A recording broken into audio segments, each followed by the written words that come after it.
একজন ব্যক্তি যার নাম হলো জুল খুয়াইসারা, তিনি বলে বসলেন, ইয়া রাসূলুল্লাহ এদিল, আপনি বন্টন করছেন, বন্টনের মধ্যে ইনসাফ নেই, আপনি ইনসাফ করে বন্টন করেন।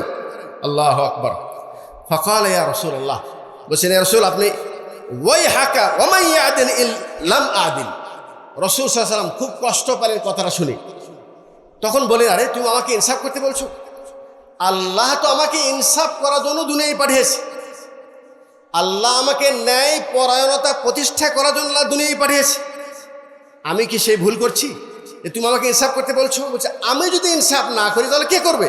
আচ্ছা দেখেন, রসুল বন্টন করছে, একজন বলে ইনসাফ করেন, আর একজন ওমর রাদিয়াল্লাহু তাআলা তিনিও ওই এক ব্যক্তি, তিনি বলছেন, ইয়া রাসূলুল্লাহ আমাকে একটু ছেড়ে দেন, আমি ওর গর্দানটা দেহ থেকে উড়িয়ে দিতে চাই, আলাদা করতে চাই।